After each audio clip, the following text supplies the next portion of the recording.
లూకాసు వార్త 19వ అధ్యాయము 10వ వచనంలో నశించిన దానిని వెదకి రక్షించుటకు మనుష్య కుమారుడు వచ్చెను. యేసుక్రీస్తు వారు ఎందుకు వచ్చారు ఈ లోకానికి? ఎక్కడ నశించింది? ఎలా నశించింది? ఏమి నశించింది? అసలు నశించడం అంటే ఏంటి? నశించడం అంటే చనిపోవడం. మామూలు అర్థంలో చెప్పాలి అంటే ఎప్పుడు చనిపోయారు?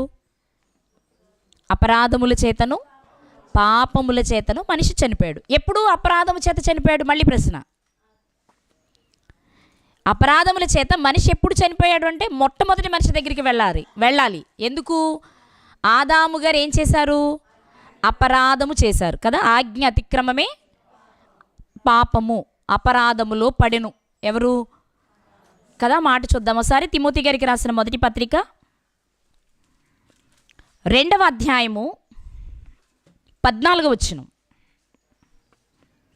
తిమోతి గారికి రాసిన మొదటి పత్రిక 2వ అధ్యాయము 14వ వచనంలో, ఆదాము మోసపరచబడలేదు కానీ స్త్రీ మోసపరచబడి అపరాధములో పడెను. అపరాధం అంటే అపరాధమన్నా పాపమన్నా పర్యాయ పదాలే. మనిషి ఎప్పుడు నశించిపోయాడు అంటే పాపము చేసి.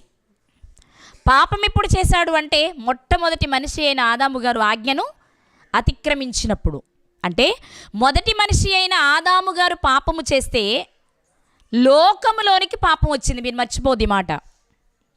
ఆదాము గారు పాపం చేస్తే ఆదాము నుండి వచ్చిన వారందరికీ పాపం వచ్చిందా? లేక ఆదాము గారు చేసిన పాపాన్ని బట్టి లోకంలోనికి పాపం వచ్చిందా? కొంచెం జాగ్రత్తగా వినాలి ఈరోజు పాఠాన్ని మీరు. ఎందుకంటే ఇప్పుడు లోకంలో జన్మ పాపం ఉంది అని, జన్మ పాపం లేదు అని 2 భాగాలుగా నడుస్తుంది. ఇది మీరు గమనిస్తే జన్మ పాపం అంటే అర్థం ఏంటంటే పుట్టుకతో మనిషి పాపి. పుట్టుకతో మనిషి పాపి. నేను ఒక్క మాట మిమ్మల్ని డైరెక్ట్గా అడుగుతాను. పుట్టుకతోనే మనిషి పాపైతే ఒక పాపినిచ్చిన దేవుడు అది బహుమానం అవుతుందా మనకి? చెప్పాలి మీరు. దేవుడిచ్చే పిల్లల్ని మనం ఏమంటున్నాం? బహుమానం అంటున్నాం. బహుమానం అంటే మంచినిస్తుందా చెడునిస్తుందా? ఆనందాన్నిస్తుందా బాధనిస్తుందా? ఆనందాన్ని ఇవ్వాలి. అది మంచిదై ఉండాలి. మంచిదైతేనే కదండి మనకు అది బహుమానం. మరి గర్భఫలము దేవుడిచ్చే బహుమానం అయినప్పుడు ఆ పిల్లలు పుట్టుకతోనే పాపులైతే ఒక పాపిని మనకు బహుమానంగా ఇస్తే అది బహుమానం ఎలా అవుతుంది? అవుతుందా? కాదు. కాబట్టి పుట్టుకతో మనిషి పాపి కాదు, కానీ పుట్టి లోకంలోనికి వచ్చేటప్పటికి లోకములో అప్పటికేముంది అంటే పాపం ఉంది. ఇదే మాట రోమపత్రికలో మనం చదువుతాం. ఒకసారి చూద్దాం. 5వ అధ్యాయం రోమీలకు రాసిన పత్రిక 5వ అధ్యాయము 12వ వచనము. ఇట్లుండగా ఒక మనుష్యుని ద్వారా పాపమును, పాపము ద్వారా మరణమును ఎక్కడికి ప్రవేశించింది? మనిషిలోక లోకంలోక? చెప్పాలి మీరంతా. మనిషిలోక లోకంలోక? మరి మనిషి ఎలా ఉన్నాడు? మనిషి ఎలా ఉన్నాడు మీకు తెలుసు కదా. ప్రసంగి గ్రంథంలో దేవుడు నరులను పాపులుగా పుట్టించానని కదా అనాలి. మరి దేవుడు పాపులను పుట్టించానంటే బాగుంటుంది, కానీ దేవుడు నరులను యథార్థవంతులుగా పుట్టించెను. నరులను అంటే కేవలం ఆదాము హవ్వగారులు మాత్రమే కాదు, పుట్టే వారందరినీ దేవుడు నిజంగా. అందుకే కదా, ఎందుకంటే మనం ఇక్కడ ఎందుకు మాట్లాడుతుంటే అదేంటండి, నరులు అంటే మొట్టమొదటి నరుడు ఆదాము, తర్వాత వచ్చింది హవ్వగారులు. వాళ్ళ మాత్రమే తీసుకోవాలి. వాళ్ళని దేవుడు పరిశుద్ధంగా పుట్టించారు. కానీ ఆ తర్వాత వచ్చేవారందరూ పాపులే అని మీరు అనుకుంటే, ఒకవేళ వచ్చేవారందరూ పాపులైతే, పుట్టుకతో అందరూ పాపులైతే మీరు చిన్నపిల్లలను పోలి నడుచుకోండి అని యేసుక్రీస్తు వారు చెప్పకూడదు. మనిషి జన్మతః పాప అంటే కాదు. మొదటి మనిషి అయిన ఆదాము హవ్వగారులను దేవుడు యథార్థంగానే పుట్టించారు. ఆ తర్వాత పుట్టే ప్రతి ఒక్కరిని కూడా యథార్థవంతులుగానే పుట్టించారు. మరి ఎప్పుడు మనిషి పాపిగా మారుతున్నాడు అంటే, మొదటి మనిషి అయిన ఆదాము గారు చేయొద్దన్న పని చేసి పాపిగా మారితే, ఇప్పటి వరకు ఉన్న ప్రతి మనిషి కూడా కొంత వయసు వచ్చిన తర్వాత లోకములో ఉన్న పాపమును తాను అంటించుకుంటున్నాడు. ఎందుకంటే పాపం ఎక్కడికి వచ్చిందని చదివామన్న రోమపత్రిక 5:12లో లోకంలోనికి పాపం వచ్చింది. లోకములో ఉన్న పాపాన్ని ప్రతి మనిషి అంటించుకుంటున్నాడు.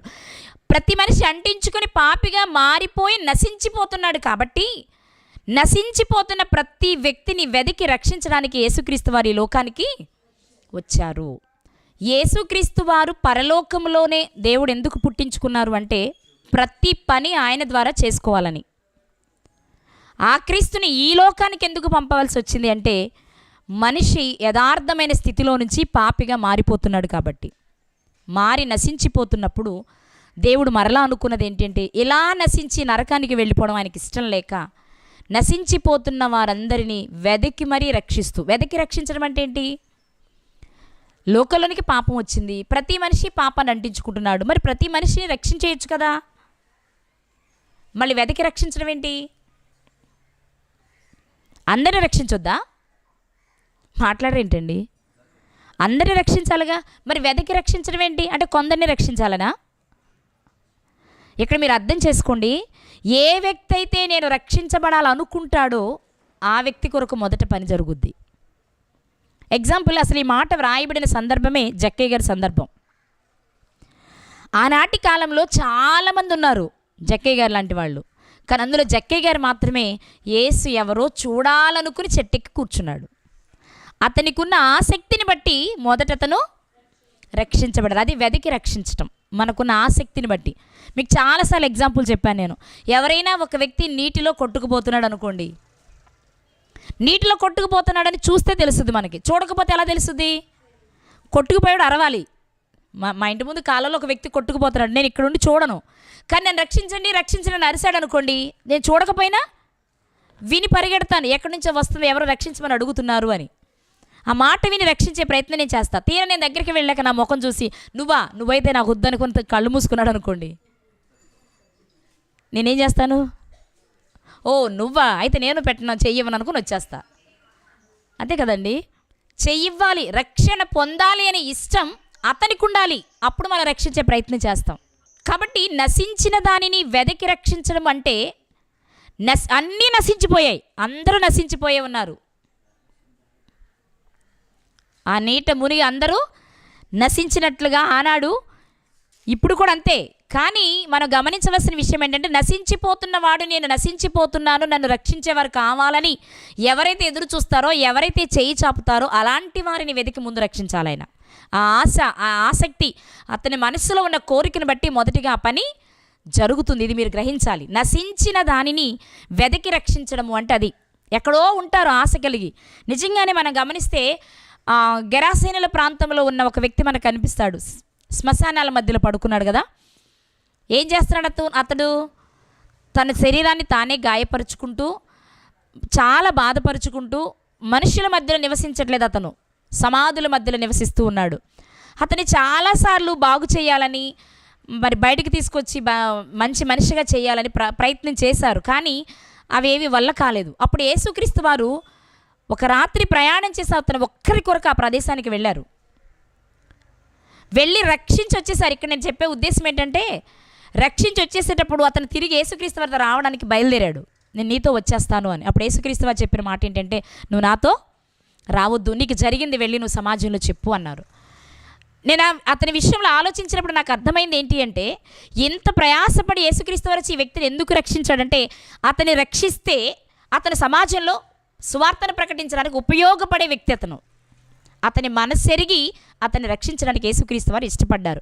కాబట్టి నశించిన దానిని వెదకి రక్షించడానికి యేసుక్రీస్తు వారు వచ్చారు. నశించడం అంటే ఎవరో కొందరిని కాదు, లోకములోనికి వచ్చిన వారంతా లోకములో ఉన్న పాపాన్ని అంటించుకొని అందరూ పాపము చేశారు, అపరాధం చేశారు, చచ్చిన స్థితికి వెళ్ళిపోయారు. కానీ వెళ్ళిపోయిన వారు నేను చనిపోతున్నాను, నరకానికి వెళ్ళిపోయే స్థితిలో ఉన్నానని ఎవరైతే గుర్తించి శరణు కోరతారో వారిని వెతికి రక్షించడానికి యేసుక్రీస్తు వారి లోకానికి వచ్చారు. నిజంగా ఎందుకు ఈ స్థితి తటస్థించింది అంటే, మనం గమనించవలసిన విషయం, మొదటి మనిషి అయిన ఆదాము గారు తానకిచ్చిన స్థితిని కోల్పోవలసి వచ్చింది. కారణం ఏంటి? అసలు ఎలా ఉన్నారు ముందు ఆయన? నిజంగా ఎన్నో ఆశలతో దేవుడు, ఎన్నో కోరికలతో మనిషిని తయారు చేశాడు. మీకు తెలుసు, ఈ భూమి మీదకి మనిషిని పంపే ముందు ఆయనకి చాలా ఆశలు ఉన్నాయి. నాకు పిల్లలు కావాలి. ఎంతమంది కావాలి? గుట్ల కావాలి, కోట్లు కావాలి. అందుకే కదా ఇన్ని కోట్ల మంది ఉన్నారు ప్రపంచంలో. భూమి నిండిపోవాలి నాకు పిల్లలతో అనుకున్నారు. ఆ పిల్లలు కావాలి అనుకున్నప్పుడే పిల్లలకు కావలసినవన్నీ చేశారు. అందులో మొదటి మనిషి అయిన ఆదాము గారిని చేసి తోటలో పెట్టారు. నిజంగా ఆ తోటలో ఉన్నప్పుడు ఆదాము గారు ఎలా ఉన్నారు? ఏంటి ప్రభువా చెట్లు పెట్టారులే కానీ నేను వెళ్ళి తుంచుకోవాలంటే చాలా బాధగా ఉందన్నారా? చక్కగా దానిలో విహరిస్తూ ఏది కావాలంటే అది, ఎప్పుడు కావాలంటే అప్పుడు చక్కగా తుంచుకొని, అంతేనా? తుంచుకొని తిన్నారా, వండుకొని తిన్నారా? మొదటే తుంచుకొని తిన్నారండి. మనకి చరిత్ర హిస్టరీ చెప్పేది కూడా అదే. ముందు మనిషి అన్నీ పచ్చియే తిన్నాడు, పచ్చికాయలు, పచ్చి కూరగాయలు, పచ్చి మాంసమే తిన్నాడు, మాంసం తినాల్సి వచ్చిన తర్వాత హిస్టరీ చెప్పేది ఏంటంటే తర్వాత వాళ్ళు మాంసం తింటూ నిప్పు కనుగొన్నారు. రాయి రాజేసి నిప్పు కనుక్కున్నారు. నిప్పు వెలుగుతూ ఉండగా అక్కడ కూర్చొని పచ్చి మాంసం తింటున్నాడట. నేను ఎక్కడో చదివిన విషయమే. పచ్చి మాంసం తింటూ ఉండగా ఓ మొక్క జారి ఆ నిప్పుల్లో పడిందట. పడితే మనం వదులుకోం కదా, ఎందులో పడినా మనం ఏం చేస్తాం? ముందు తీసుకోవాలి కాబట్టి తీసుకొని, అంటే చరిత్ర చెప్పిన విషయం అండి, బైబిల్ కాదు, చరిత్ర చెప్పిన విషయాలు. ఎప్పుడైతే నిప్పుల్లో పడిందో ఆ మొక్కను తీసుకొని తినే ప్రయత్నం చేశాడు, తీసుకున్నాడు. కొంచెం తినగానే అది ఎలా ఉంటుంది? పచ్చిదానికంటే కాల్చబడింది ఎలా ఉంటుంది? కొంచెం టేస్ట్గా ఉంటుంది కదా. అవి ఇది చాలా బాగుంది అనుకుని అప్పుడు కాల్చుకొని తినడం ప్రారంభించాడట. అది ఎంతవరకు వాస్తవం నాకు తెలియదు కానీ చెప్తూ ఉంటారు దీన్ని. అట్లా కాల్చుకొని తినడం తర్వాత ఉడకబెట్టుకోవడం, దానికి చక్కగా రకరకాల నూనెలు మసాలాలు దట్టించడం అనేది ఇప్పుడు వచ్చేసింది. ఇప్పుడు నూనెలు మసాలాలతో పాటు వండడానికి ఉపయోగించే సాధనాలు కూడా మోడర్న్వి. అప్పుడేమో రాయి రాజేసి ఆకులేసి నిప్పులు వెలిగించేవాడు. మరి ఇప్పుడు ఆ తర్వాత కట్టెల పొయ్యిలు వచ్చాయి, ఆ తర్వాత గ్యాస్ పొయ్యిలు వచ్చాయి, ఇంకా చెప్పాలంటే ఇప్పుడు ఎలక్ట్రికల్ దానిలో ఏమైనా స్టవ్లు వచ్చాయి, ఇండక్షన్స్ వచ్చాయి, ఓవెన్స్ వచ్చాయి. కాబట్టి మీరు ఆలోచించండి, మనిషి నాగరికతలు అభివృద్ధి చెందుతూ వచ్చారని మనం మాట్లాడుకుంటున్నాం. కానీ ఒకసారి ప్రారంభంలోనికి వెళ్దాం, ఆదాము గారి దగ్గరికి వెళ్దాం. చాలాసార్లు విన్నదే, కానీ ప్రారంభంలో ఉన్నప్పుడు ఆదాము హవ్వ గారుల జీవితంలో అసలు బాధే తెలియదు వాళ్ళకి. తెలుసా? బాధ తెలియడానికి ఎవరున్నారు అసలు వాళ్ళకి? ఎవరన్నా పక్కింటి వాళ్ళు వచ్చి లాక్కుంటే కదా బాధ. ఈ నా చెట్లు దేవుడు నాకు ఇచ్చాడు, నువ్వు తుంచుకుంటున్నావు అనడానికి ఇంకో ఫ్యామిలీ లేదు. చక్కగా హ్యాపీగా ఉన్నారు ఇద్దరు.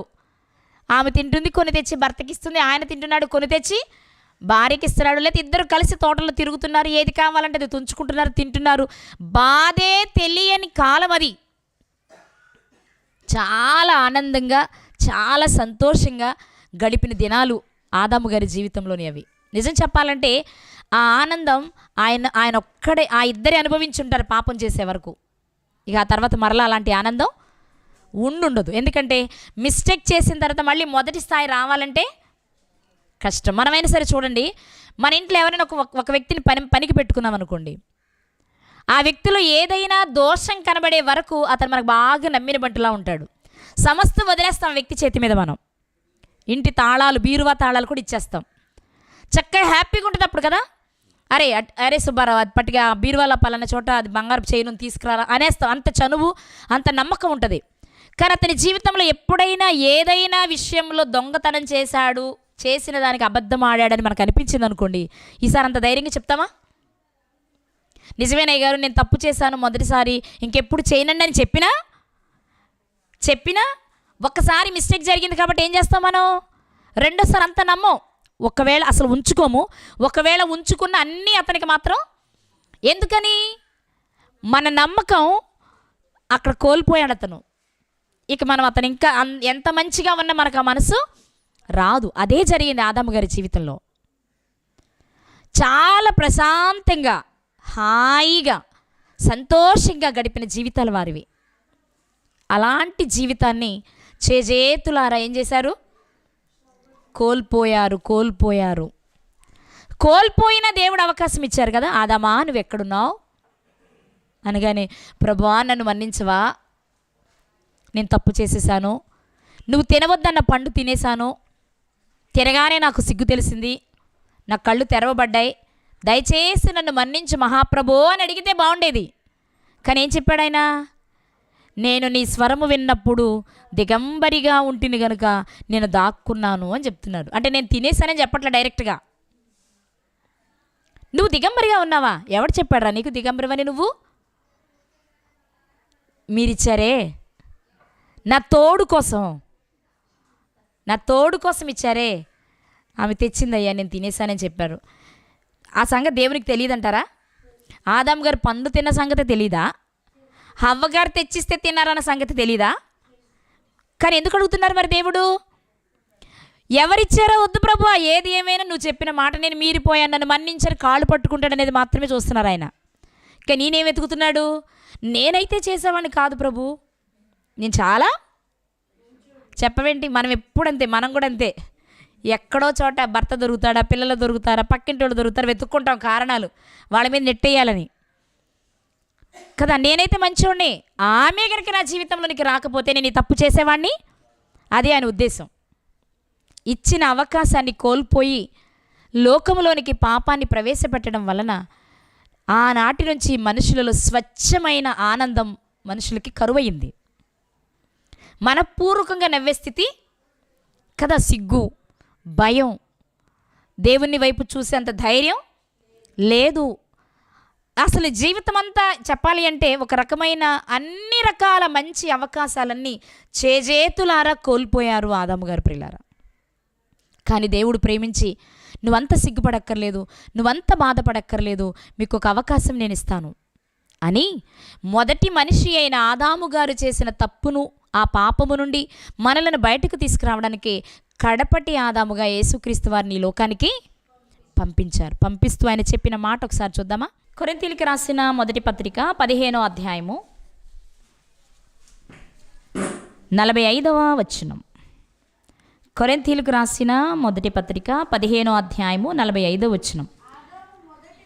ఇందు విషయమై ఆదామును మొదటి మనుష్యుడు జీవించు ప్రాణి ఆయనని వ్రాయబడి ఉన్నది. కడపటి ఆదాము జీవింపచేయు ఆత్మాయను. మొదటి మనిషి అయిన ఆదాము ఏంటట? జీవించు ప్రాణి, తాను బ్రతకడానికి మాత్రం ఉపయోగపడతాడు. కానీ కడపటి ఆదాము గారు మరి జీవింప చేసేవారు. జీవింప చేయడం అంటే మనమంతా ఎక్కడున్నామన్నమాట? నిర్జీవ స్థితిలో ఉన్నాము, మరణము అనే స్థితిలోనికి వెళ్ళిపోయాము. నిర్జీవ స్థితిలో ఉన్న వారిని జీవింప చేయడం కొరకు యేసుక్రీస్తు వారు ఈ లోకానికి వచ్చారు. మనం మరణించే స్థితికి ఎందుకు వెళ్ళిపోయాం? ఎవరి వలన వెళ్ళిపోయాం? మొదటి మనిషి అయిన ఆదాము గారి వలన. మొదటి ఆదాము గారి వలన నిర్జీవ స్థితిలోనికి వెళ్ళిన మనలను జీవింపచేసే స్థితిలోనికి తీసుకురావడానికి కడపటి ఆదాముగా యేసుక్రీస్తు వారి లోకానికి వచ్చారు. యేసుక్రీస్తు వారి లోకానికి ఎందుకు రావాల్సి వచ్చింది?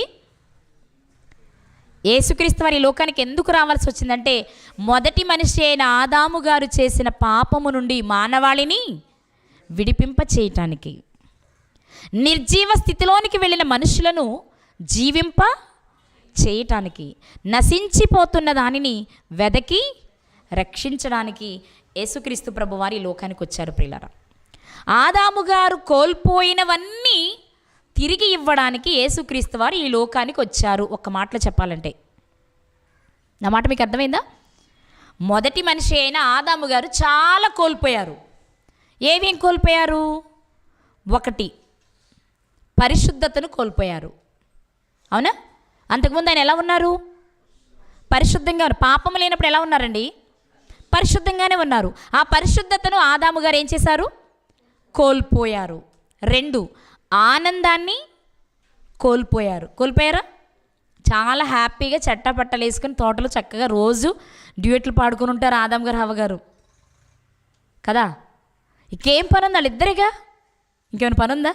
బాబాయ్ పొద్దున్నే లేవాలి, చలిగా ఉండగానే వీడి క్యారేజ్ పెట్టి స్కూల్కి పంపాలి, ఆడిని పంపిన అరగంటకి ఏమైనా పంపాలి, ఏం వెళ్ళి ఇంకో అరగంటకి యజమానిని పంపాలి. ఈ టెన్షన్స్ ఏమైనా ఉన్నాయి వాళ్ళకి? ఇప్పుడు మనకి ఇవి టెన్షన్లు. ఇంట్లో 2-3 పిల్లలు ఉంటే ముగ్గురును 3 సార్లు పంపాలి. స్కూల్కి ఒకసారి, కాలేజీకి ఒకసారి, వీళ్ళిద్దరు వెళ్ళాక భర్తనే ఆఫీస్కో ఆటోకు ఆయన ఒకసారి పంపాలి.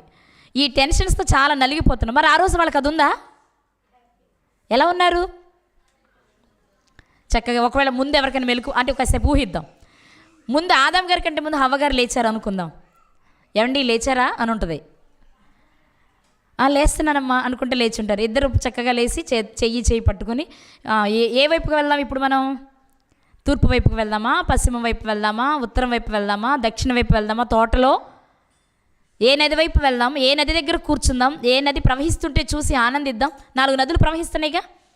ఏదో ఒక నది దగ్గర కూర్చొని ఉంటారు, చక్కగా రాళ్ళు వేసుకుంటూ కాళ్ళు ఊపుకుంటూ. అయ్యగా చేసేది నీళ్ళ దగ్గర మనం అదేనా?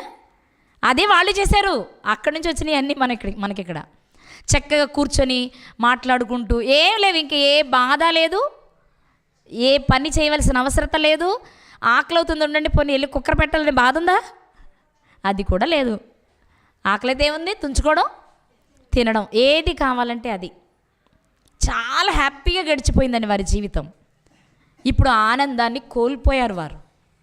1 పరిశుద్ధతను కోల్పోయారు, 2 ఆనందాన్ని కోల్పోయారు, 3 దేవునితో వారికున్న సంబంధాన్ని కోల్పోయారు, సమాధానాన్ని కోల్పోయారు.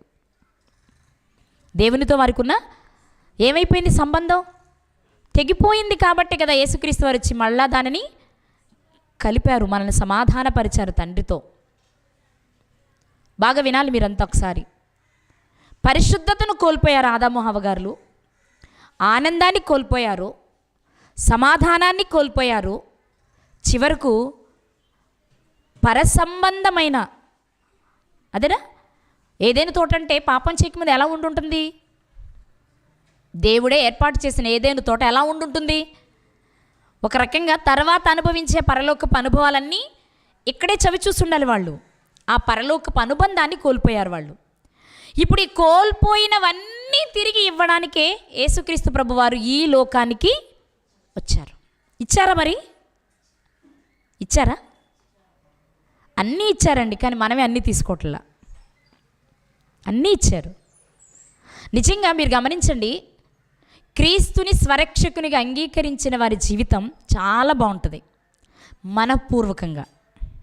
మళ్ళీ చెప్తున్నా నేను, యేసుక్రీస్తు ప్రభు వారిని స్వరక్షకునిగా అంగీకరించిన వారి జీవితాలు, స్వరక్షకునిగా అంగీకరించడం అంటే నాలాంటి వాళ్ళు మీరు బాప్తిసం తీసుకోండి, వాక్యం వినండి, సత్యం వినండి అని చెప్తే తీసుకోవడం కాదు. నాకు కావాలండి రక్షణ, నేను మరణిస్తే పరలోకం వెళ్ళాలండి, నేను ఇక్కడ ఏం చేయాలండి అని అడిగి తెలుసుకొని తీసుకుంటారే, వాళ్ళ జీవితాల ఆనందం వేరుగా ఉంటుంది.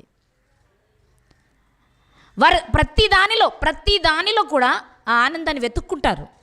చిన్నదానిలో కూడా అది దేవుని వలన కలిగింది అనిపించినప్పుడు వచ్చే ఆనందం వేరు. మీరు గమనించండి, పేరుకు మాత్రమే రక్షణ పొందాం అనుకునే వారి జీవితాలలో మళ్ళీ ఆనందం ఉండదు. ఉంటుందా? మీరు చెప్పాలి, ఉంటుందా? ఉండదు. అదే ఉంటే రక్షించబడిన తర్వాత సమస్యలను చూసి పారిపోం మనం. రక్షింపబడిన తర్వాత సమస్యలను చూసి వాటినే పద్దాక తలుచుకోం మనం. ఎందుకంటే ఈ లోక సంబంధమైన శ్రమలు మనకి ఎన్న తగినవి కావు, కొంతకాలం మాత్రమే ఉండేవి. మరి వాటిని చూసి నువ్వు ఇంకా బాధపడుతూనే ఉన్నావంటే నువ్వు పొందిన రక్షణ సరైనదేనా? చెప్పాలి మీరు. మనం భక్తుల జీవితాలన్నీ చూస్తున్నాం కాదా? యోబు గారిని చూసాం, లాజర్ గారిని చూసాం. వారి జీవితాలు ఎలా ఉన్నాయి? చక్కగా రోజు పంచభక్ష పరిమాణాలు తిన్నారు కదా లాజర్ గారు, అంతేనా? రోజు పట్టు వస్త్రాలు, సన్నపనార వస్త్రాలే ధరించారు లాజర్ గారు కాదా? మరి ఆయన ఎలా ఉన్నారు అప్పుడు? ఏంటి నాకు ఈ బ్రతుకు, ఇంత విశ్వాసంగా ఉన్నాను నేను, నాకెందుకు ఈ స్థితి అని అనుకున్నారా? కానీ మనం ఎలా ఉన్నాం? మనకి చక్కగా 5 ఏళ్ళు నోట్లోకి వెళ్తున్నాయి ఈరోజు కాదా? మనలో ఎవరు పూట గడవని వాళ్ళు, ఈరోజు లేక నేను భోజనం చేయలేదండి అనేవాళ్ళు ఎవరైనా మనలో కూర్చున్న వాళ్ళు ఉన్నారా? ఒకసారి నేను అడుగుతున్నానని ఏమనుకోవద్దు, చెప్పండి. మనలో ఉన్నామా? కానీ మనకు తృప్తి ఉందా? మాట్లాడేంటి? మనకు తృప్తి ఉందా? ఎందుకు లేదు? నేను అంటున్నానని కాదు, మీరు ప్రశ్న వేసుకోండి. మీకు ఎందుకు తృప్తి లేదో తెలుసా? ఇంకా మనసు దీని మీదే ఉంది కాబట్టి, భూ సంబంధమైన దాని మీదే ఉంది, నీ కడుపు మీదే ఉంది, ఈ లోకంలో జీవించే దాని మీదే నీ మనస్సు ఉంది. కాబట్టి ఇంకేవో కావాలి అనుకుంటున్నాం మనం. యేసుక్రీస్తు ప్రభు వారు వచ్చి అన్నీ ఇచ్చేశారు. నిజం చెప్పాలంటే సంపూర్ణ రక్షణలోనికి వెళ్ళిన వాడికి ఇంకేవి పెద్ద సమస్యలు కావు. కానీ ప్రతి చిన్నది మనకు సమస్యగా అనిపిస్తుంది అంటే కారణం మన స్థితి పేరుకు మాత్రమే రక్షణ, కానీ అది క్రియల్లో లేదు. మనం ఎవరి క్రియలను అనుసరిస్తున్నాం? దైవ సంబంధమైన క్రియలైనా మన పనులు, దేవుడు చెప్పిన పనులైనా మనం చేసేది అంటే కాదు ప్రియులారా. కాబట్టి ఆలోచన చేయండి, యేసుక్రీస్తు ప్రభువారు ఈ లోకానికి రావడానికి కారణాలు ఏంటి అంటే మొదటి మనిషిని దేవుడు అన్నీ అనుభవించేవానిగా చేసి పరిశుద్ధుడిగా, నిర్దోషిగా, ఆనందాన్ని అనుభవించేవాడిగా, దేవునితో సమాధానం కలిగిన వాడిగా ఆ తోటలో పెడితే అన్నింటినీ కోల్పోయాడు. ఇక నేను ఇచ్చింది కోల్పోయావు, ఇక నువ్వు ఇలాగే ఉండని దేవుడు అనుకోలేదు. కానీ తిరిగి మరలా పునరుద్ధరించాలి అని మనలను ఉద్ధరించడానికి యేసుక్రీస్తు ప్రభువారిని ఈ లోకానికి పంపించారు. ఆయన వచ్చారు అని సంబరం చేసుకుంటున్నాం, ఆయన నా కొరకే వచ్చాడు అని ప్రతిసారి గుర్తు చేసుకుంటున్నాం. కానీ ఆయనలా జీవించే ప్రయత్నం మాత్రం మనం కాదా? ఒక్కసారి మీరు ఆలోచించండి. పరలోకము ఎంత వైభవం కలిగింది, పరలోకం ఎలా ఉంటుంది అసలు? ఆ అనుభవాన్ని మనం తలుచుకోవాలంటే చాలా ఊహకు అందదు, అంత అద్భుతమైన పరలోకం అది. అలాంటి లోకాన్ని విడిచి యేసుక్రీస్తు వారు ఏం చేశారు? భూలోకానికి వచ్చి ఇలాగే జీవించారా లేదా? అరే రాగానే ఏదో ప్రభువా వెళ్ళమన్నారు మీరు డాడీ, వెళ్తానన్నాను, కానీ మరి ఇంత భయంకరంగా ఉంటుందని నేను అనుకోలేదు. ఎక్కడ చూసిన డ్రైనేజీలు, అందరూ చెంబులు పట్టుకొని రోడ్డు పక్కలకు వెళ్ళేవాళ్ళే. వీళ్ళ మధ్యలో నేను ఎలా జీవించను అన్నారా? ఏమన్నా అన్నారా? మనమైతే అంతే బిల్డప్పిస్తాం. మన చిన్నప్పుడు అందరు ఇదే. కానీ ఇప్పుడు ఏంటి, మీ ఇంట్లో బాత్రూమ్ లేదా? మేమైతే ఇలా ఉండవండి అంటున్నాం మనం. ఎందుకని మనం ఆ స్థితి నుండి ఈ స్థితికి వచ్చాం కాబట్టి శుభ్రంగా ఉండాలనుకుంటున్నాను, తప్పనట్లా నేను. కానీ పరలోక ఆ బంగారు వీధుల్లో తిరిగే ఆ వైభవాన్ని వదులుకొని పాపభూయిష్టమైన ఈ లోకంలోనికి వచ్చి జీవించారే ఆయన. అంతకంటే తగ్గించుకునేవారు ఎవరున్నారు? కానీ అంత తగ్గింపు ఎవరి కొరకు చేశారు ఆయన? ఎవరి కొరకు చేశారు? నీవు నేను నశించిపోవడం ఇష్టం లేక, నీవు నేను నశించిపోతుంటే చూసి తండ్రి ఏడుస్తూ ఉంటే తండ్రి బాధను తట్టుకోలేక, కన్న తండ్రి కన్నీరు తుడవడానికి కన్న కుమారునిగా యేసుక్రీస్తు వారి లోకానికి, ఎంత భయంకరమైన పరిస్థితులు ఉన్న ఈ లోకంలో వాటిని అనుభవిస్తూనే అధిగమిస్తూనే మనకు ఆనందాన్ని ఇవ్వడానికి, మనకు సమాధానాన్ని ఇవ్వడానికి యేసుక్రీస్తు వారి లోకానికి వచ్చారు ప్రియులారా. మరి వచ్చారని చెప్పుకుంటున్న మనము ఆయనను మనలోనికి తెచ్చుకున్నామా?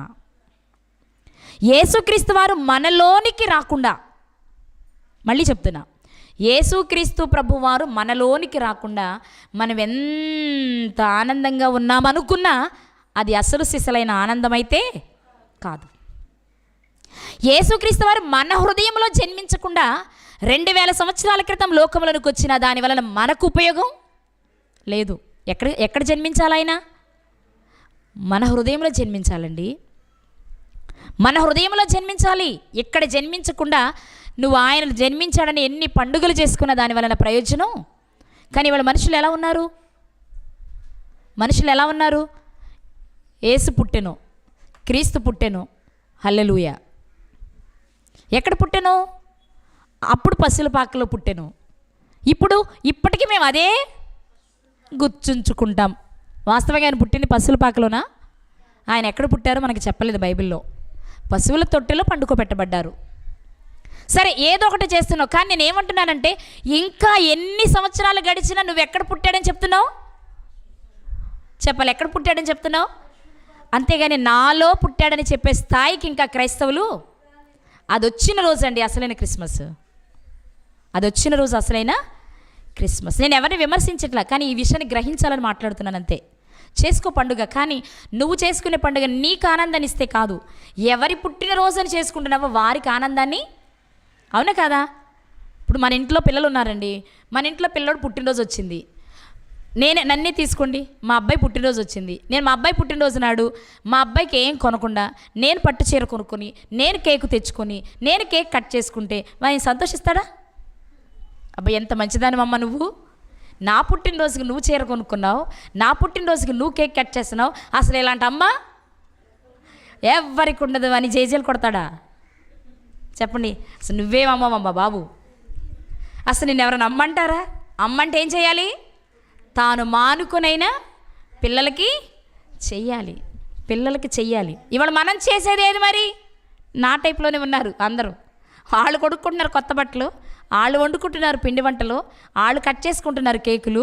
కానీ ఇవన్నీ చేస్తున్నప్పుడు చూస్తున్న దేవుని మనసు ఎలా ఉందని ఆలోచించేవారు మాత్రం, ఆ సమయంలో మాత్రం తండ్రి ఏమో తెలియదు కానీ యేసుక్రీస్తు చాలా ఏడుస్తారేమో అనిపిస్తుంది నాకు. నన్ను అడ్డం పెట్టుకుని నా తండ్రిని ఏడిపిస్తున్నారు వీళ్ళని. అంతే కదా, పుట్టినరోజు ఎవరికి చేస్తాం మనం? తండ్రికా కుమారునికా? కుమారునికే. వాస్తవంగా యేసుక్రీస్తు వారు వచ్చింది ఎందుకు? మనలో పుట్టి మనకు ఆనందాన్ని ఇచ్చి మనం నశించిపోకుండా బయటికి తెస్తే మనలను చూసి తండ్రి సంతోషించడానికి యేసుక్రీస్తు ఈ లోకానికి వచ్చారు. కానీ మనమేం చేస్తున్నాం? ఆయన పేరు చెప్పి, ఎవరి పేరు చెప్పి? ఆయన పేరు చెప్పి మనం ఆనందించే ప్రయత్నం చేస్తున్నాం మన వైపు. అప్పుడు యేసుక్రీస్తు వారు ఖచ్చితంగా ఎలా ఉంటారు మీరు చెప్పండి? ఇందుకోసం కాదురా నేను వచ్చింది లోకానికి, ఇందుకోసం కాదురా నేను రక్తాన్ని కార్చింది, ఇది మీరు చేస్తారని కాదు. అయ్యో మిమ్మల్ని రక్షించి ఆయన కన్నీరు తుడుద్దాం అనుకుంటే నా పుట్టినరోజు పేరుతో నా తండ్రికే ఎసరు పెడుతున్నారు మీరు. నన్ను అడ్డం పెట్టుకుని నా తండ్రిని ఏడిపిస్తున్నారు, బాధ పెడుతున్నారని చాలా బాధపడతారేమోనని నేను అనుకుంటున్నా. ప్రపంచ క్రైస్తవులంతా ఆనందోత్సాహాలతో చేసుకునేది క్రిస్మస్ అయితే ప్రపంచ ప్రజలందరూ ఏడిస్తే ఎంత బాధో ఆ ఒక్క బాధ యేసుక్రీస్తు ఆ రోజు అనుభవిస్తున్నారు. నా పాయింట్ అర్థమైంది అనుకుంటున్నా నేను. ప్రపంచ జనాభా 800 కోట్లు, సుమారు 900కి వెళ్తుంది. అందులో 300 కోట్ల మంది క్రైస్తవులు ఉన్నారు. 300 కోట్ల మంది క్రైస్తవుల్లో 3 లక్షలు కూడా ఉంటారో లేదు యథార్థమైన క్రిస్మస్ చేసేవారు. మిగిలిన వారంతా ఎదురింటోడు చేశారనో పక్కింటోడు చేశారనో చేయకపోతే బాగోదనో సత్యం తెలిసి కూడా నటించేవారమే మనలో ఎక్కువ మంది ఉన్నాం. ఆ క్షణం మీకు ఒక్క మాట చెప్తున్నా, ఈ సీజన్లో మీకు ఒక్క మాట చెప్తున్నా, ఎదురింటోళ్ళు చేశారనో పొరుగింటోళ్ళు చేశారనో మీరు చేసి వాళ్ళు పెట్టిన దానికంటే ఎక్కువ బాధ పెడుతున్నారు మీరు ఆయన్ని. ఆ రోజే చేయకపోతే మరుసటి రోజు లేదా మీకు? ముందు రోజు లేదా మీకు? ఆ రోజే చేస్తున్నామంటే నీ మనసులో కూడా ఎక్కడో ఇంకుంది కాదు. నేను చేసుకోవద్దని అసలు ఆయన అనట్లేదు, మీరు అర్థం చేసుకోండి. ఇక్కడ మిమ్మల్ని చేసుకోవద్దని ఆయన అనట్లేదు, కానీ అర్థమైతే చేసుకోకుండా ఉంటాం మనం అంతే. అర్థమైతే చేసుకోమంతే. అమ్మో నేను ఆయన బాధ పెడుతున్నానా, నాకొద్దు, ఆయనకి ఇష్టం లేని పండుగ నాకొద్దు, ఇది మనం అనుకోవాలి అంతే తప్ప నువ్వు బలవంతంగా మానేశానన్న పేరుతో మానేస్తూ చేస్తే ఆయనకెందుకు? మీకు చాలాసార్లు చెప్పాను నేను, ఆదాము గారికి తోటలో 1000 రకాల పళ్ళు పెట్టారు దేవుడు. పెట్టారా లేదా? అన్నీ తింటే సంతోషించాడు ఆయన. మంచి చెడ్డలు తెలివినిచ్చే వృక్షఫలం తిన్నా పెద్ద బాధపడరు, కానీ ఆయన ఇచ్చిన ఆజ్ఞ అది కాబట్టి బాధపడ్డారు ఆయన తింటే. నా మాట మీరు అర్థం చేసుకోండి. అన్ని పళ్ళు ఇచ్చినానికి ఆ ఒక్క పండు ఎక్కువ అవుతుందా? ఏమన్నా ఆ ఒక్క పండు ఎక్కువ అవుతుందా? కానీ ఎందుకు మరి దేవునికి కష్టం కలిగింది? ఆ పండునే ఆజ్ఞగా మార్చిచ్చారు. ఈ పండు తినొద్దు, అది ఆజ్ఞ. ఆ ఆజ్ఞ మీరేమని బాధే తప్ప నువ్వు ఆ పండు తిన్నందుకు బాధలేదు ఆయనకి. ఈరోజు మన పరిస్థితి కూడా అంతే. నువ్వు వండుకు తినాలనుకుంటే రోజు వండుకొని తిను, నిన్నెవ్వరు కాదనరు. లేదు చేసుకోవాలనిపిస్తే చేసేసుకో, కానీ నటించొద్దు. మరి ఏం చేయనండి? ఈయగా కారణాలు చూపించేది మనం ఏం చేయనండి. మనలో కొంతమంది అత్తలు ఉన్నారు, అల్లుళ్ళు వస్తారు, మరి తప్పదుగా. మనకు లేదండి పండుగ, వాళ్ళకు ఉందిగా, మనం చెయ్యాలిగా. కరెక్టే, కానీ నువ్వు చేసే చిన్న పని వలన నీ తండ్రిని నీ అన్నను బాధ పెడుతున్నావనే సంగతి ఎప్పుడైనా ఆలోచిస్తున్నావా? నేను మిమ్మల్ని ఇబ్బంది పెట్టాలని మాట్లాడట్లేదు, కానీ మీరు చేసే పని వలన అందరికంటే మీరు ఎక్కువ బాధ పెడుతున్నారు ఆయన్ని. మనకి బైబిల్ చెప్పిన మాట, తెలియక చేసిన వారికి కొద్ది దెబ్బలు, తెలిసి చేసేవారికి మాట్లాడాలి. మీరు తెలిసి చేసేవారికి మనం ఇదే మాట్లాడుకుంటాం. చిన్నపిల్లలు తెలియక చేస్తే తెలియక చేసేయాలని వదిలేస్తాం. తెలిసి చేస్తే నువ్వన్నీ తెలిసి అన్నావు నన్ను అని గుంజుకుంటాం మనం. కారణం ఏంటి? తెలిసి చేస్తున్నామని కదండి, కాదా? ఒకసారి ఆలోచించండి. ఏ మనశ్శాంతిని ఇవ్వడానికి యేసుక్రీస్తునికి ఈ లోకానికి వచ్చారో ఆ మనశ్శాంతి వంకతో నువ్వు చేసే పన్నెండు చెప్పనా, ఆయనకు మనశ్శాంతి లేకుండా చేస్తున్నావు. ఏ ఆనందాన్ని నీకు ఇవ్వడానికి యేసుక్రీస్తు ఈ లోకానికి వచ్చారో ఆ ఆనందాన్ని అనుభవిస్తున్నాను అనుకుంటూ ఆయనకు ఆనందం లేకుండా చేస్తున్నావు. నిజంగా ఆయన చెప్పినట్టు మనం బ్రతుకుతుంటే ఆనందించే వారు వాళ్ళకంటే మనం ఎక్కువ ఎవరైనా ఉన్నారా చెప్పండి?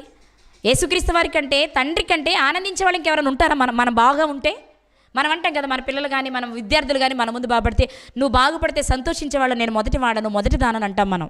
అంటే వాళ్ళ మేలు కోరేవాళ్ళం కదా. మరి మన మేలు కోరి యేసుక్రీస్తు ఎన్ని చేస్తే ఆయన్ని గురించి ఆలోచించలేక ఆయనను ఆ రోజు కూడా మనం ఏడిపిస్తూ ఉంటే, లోకానికి మనకి భేదం లేకుండా మనం జీవిస్తున్నప్పుడు మరి ఆయన చేసేదేంటి? ఏడుపు కాదా? నువ్వు చచ్చిపోయావని బ్రతికించడానికి ఆయన వస్తే బ్రతికి నువ్వు ఏడిపిస్తున్నావు. బ్రతికి నువ్వేం చేస్తున్నావు? ఏడిపిస్తున్నావు. ఒక్కసారి ఆలోచించండి, ఒక్కసారి ఆలోచించండి.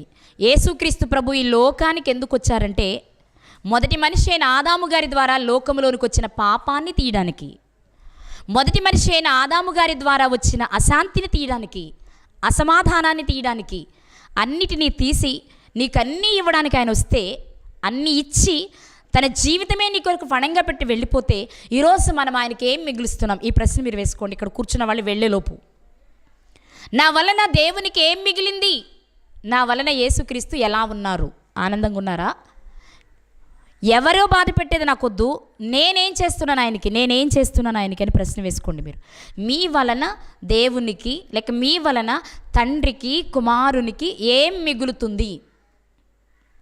మీరు ఆయనకు ఆనందాన్ని మిగిలిస్తే మీరు ఆనందకరమైన లోకానికి వెళ్తారు. మీరు ఆయనకు బాధను మిగిలిస్తే చెప్పాలి.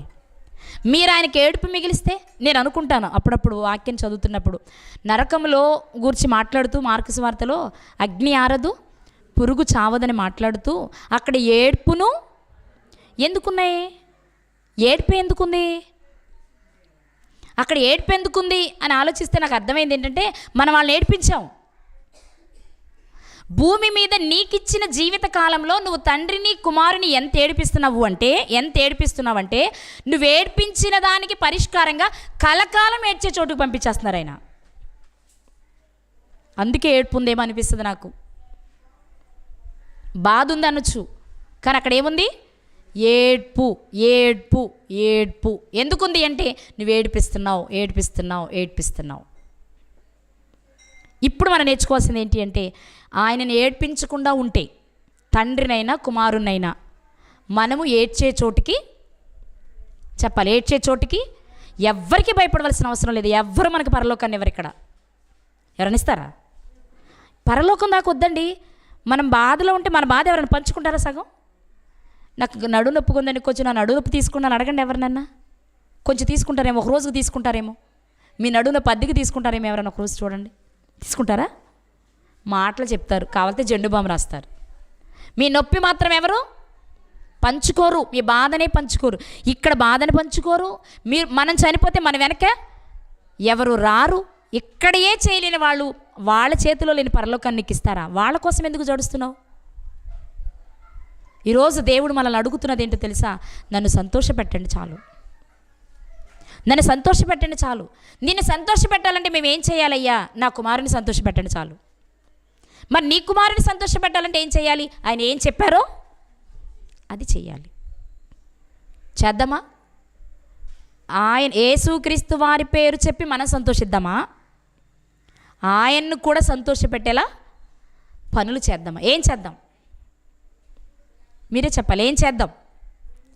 ఎన్ని సంవత్సరాలు గడిచినా నేను ఇలాగే ఉంటాను అంటే మాత్రం కుదరదు. నేను ఒక్కటి చెప్తున్నా, ఇక్కడ వరకే మేము గుంజుకునేది, బ్రతిమలాడేది, కోప్పడేది మీ మీద, ఇదేదో మాకేదో లాభం వనగూరుద్దని కాదు. ఎలా చెప్పినా ఏదో రకంగా విని మార్పు చెంది దేవుని సంతోషపెడతానని మాత్రమే. మా బాధ ఏంటి అంటే మీరు పరలోకానికి చేరాలంతే. మా బాధ ఏంటి? పరలోకానికి చేరాలని. కాబట్టి పరిస్థితులను అధిగమించాలనే మనస్సు మీకుంటే అధిగమించడానికి అనుకూలమైన పరిస్థితులు దేవుడు కల్పిస్తారు. మీకు చాలాసార్లు చెప్తున్నా, ముందు మీరు ఏమి నిర్ణయించుకోవాలి అంటే, దేవా నీకు నచ్చినట్లు బ్రతకడానికి నాకు పరిస్థితులు కల్పించు. నేను చేయలేను అని నువ్వు ముందే మొండికేస్తే నేను చెప్పలేను. నేను చేయలేను, నా వల్ల కాదు అని నువ్వంటే నేను చెప్పను. కానీ నేను ఇదిగో నీకు నచ్చినట్టు బ్రతకాలనుకుంటున్నాను ప్రభువా, నిన్ను సంతోష పెట్టాలనుకుంటున్నా, నీ కన్నీరు తుడవాలనుకుంటున్నా. మరి అది చేయడానికి నాకు ఏ పరిస్థితులు కావాలో వాటిని నాకు దయచేయమని మీరు ప్రార్థన చేయండి. మీ జీవితంలో దేవుడు చేసే అద్భుతాలు తర్వాత వారు నాకు చెప్పకపోతే అడగండి. కానీ ముందు మనం అది అనుకోం కదా. అనుకుంటామా? మనం అనుకోం. నేను అనేది ఏంటంటే, అనుకోండి. ముందు మీరు అనుకోండి. ఖచ్చితంగా ఆ పరిస్థితులు దేవుడు మీకు కల్పిస్తారు. ఒక్కటే నేర్చుకుందాం, దేవుణ్ణి సంతోషపెట్టి సంతోషంగా ఉండే లోకానికి వెళ్ళాలనుకుంటున్నారో, దేవుణ్ణి బాధపెట్టి దేవుణ్ణి ఏడ్పించి ఏడ్చే చోటుకి వెళ్ళాలనుకుంటారో మీకే నిర్ణయం. యేసుక్రీస్తు వారు మాత్రం నీకు సంతోషాన్ని ఇవ్వడానికే వచ్చారు. ఆ సంతోషం పరిపూర్ణం కావాలనే కోరుకుంటున్నారు. కానీ ఎక్కడున్నాం మనం? ఏ సంతోషం వెనుక పరుగులు పెడుతున్నామో ఒకసారి ఆలోచించుకుందాము. లేని సమాధానాన్ని, కోల్పోయిన సమాధానాన్ని, లేక లేని అశాంతిని, కోల్పోయిన పరిశుద్ధతను అన్ని తిరిగి సంపాదించుకుంటేనే మనకి పరలోకం వెళ్ళే అవకాశం ఉంటుంది. యేసుక్రీస్తు వారు మనల్ని పరలోకానికి చేర్చడానికి వచ్చారు. ఆయన మాటల ప్రకారం బ్రతుకుదాం, పరలోకాన్ని స్వతంత్రించుకుందాం. అట్టి కృప దేవుడు మనందరికీ దయచేయునుగాక.